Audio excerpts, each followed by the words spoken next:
Okay, so let's talk a little bit about Cedar Walton's Bolivia, a great tune to add to your list of tunes, definitely a modern tune. The changes are difficult, challenging, and you're going to want to know certain aspects of how to approach changes like this because they don't follow any real conventional chord change patterns like 2-5-1s. Although 2-5s are definitely hidden in there, but they're tritone substitutions. So there's a little bit of thinking process going on. It'll definitely help you navigate some of the more modern tunes. I'm looking forward to helping you with this because this is something that is definitely the next level for those musicians that are looking to up their game seriously and start to sound a little more on the modern side. Okay, so let me play the tune through for you once. I'm going to do a couple choruses of solo and then we're going to come back and discuss the changes. Let's get going.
All right, so let's take a look at the changes. You've basically got 16 bars of G7. Now, I tackle how to solo over one chord in another video. I'm actually going to post a link to it up here in the corner. You might want to just go check that one out.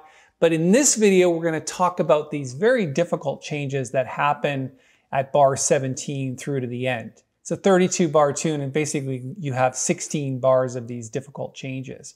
So what I wanted to do is talk about the formatting of those chords, because it's important to think about it like this. So you first have E flat major 7. Now you've got a passing chord before that, which is the E major 7 chord. And then you've got E major 7 down to A7, and then D7.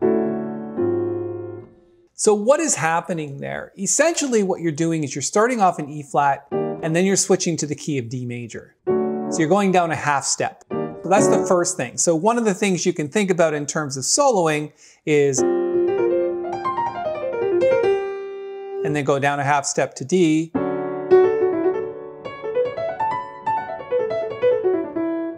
So sidestepping, you know. I just think it's important that you know that you're descending keys in minor seconds, because it does help you sort of think about soloing. Now, the A13 chord is essentially 5 of D7. So you don't even really need to spell out that chord. I mean, you could. But in modern jazz, not so much. So play a bar of E flat 7, and the next 3 bars you can kind of stick to D7. Now you might want to change the voicings in the left hand, where you've got E flat major 7 kind of like this. So 3rd, 13th, and 9th. And then to the A13 chord, which is also an E flat 7 chord. And then to the D major 7 in fourths, and to the A flat 7, which is also a D7 chord. So D7 sharp 9, or A flat 7 flat 9. This, or like this. Your choice. Okay, so that's those first 4 bars. It's basically a bar of E flat and then 3 bars of D. So when you're soloing,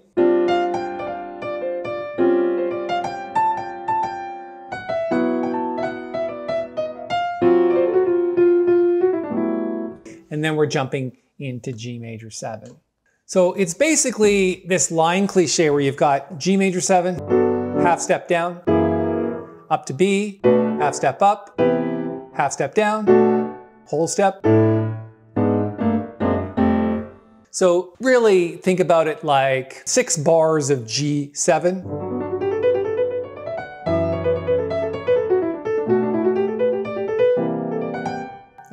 Let's see. And then this passing chord, which is G minor 7 flat 5, and then a 2/5 of F. And we're switching into the key of F. So just like in the beginning where we had 16 bars of G7, now we have like 6 bars of G major 7.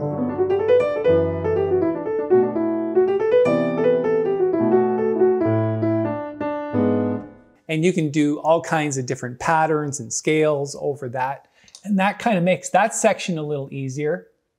And then in the end, you've just got 1 bar of F major 7 kind of thrown in there for fun. And then we're going into B flat.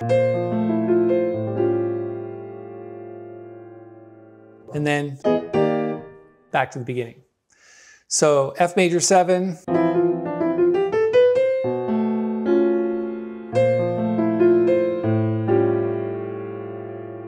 So this is like 5 of 1. Now we've already faced that chord before here, just before we got to the D major 7 over here. We've got the A13 chord before the D major 7. So now it's just an A7 sharp 9, basically the same chord.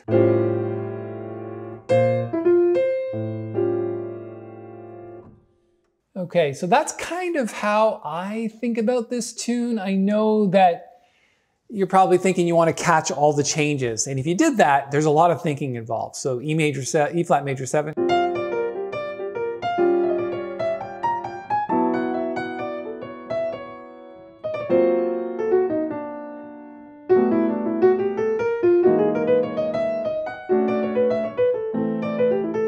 And they go by so quickly, it's almost not impossible, but it's very hard to catch and spell those chords and make sure you're, doing the proper scales and notes over the different chords. So basically thinking about it in chunks and phrases and going through the different keys.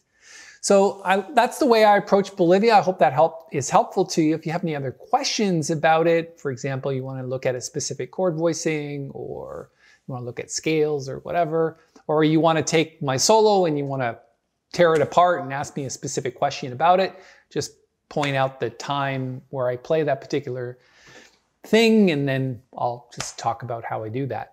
Okay, so if you have any other questions or comments, just post them in the comments below. If you like the video, give it a thumbs up, and we could use a few more subscribers too.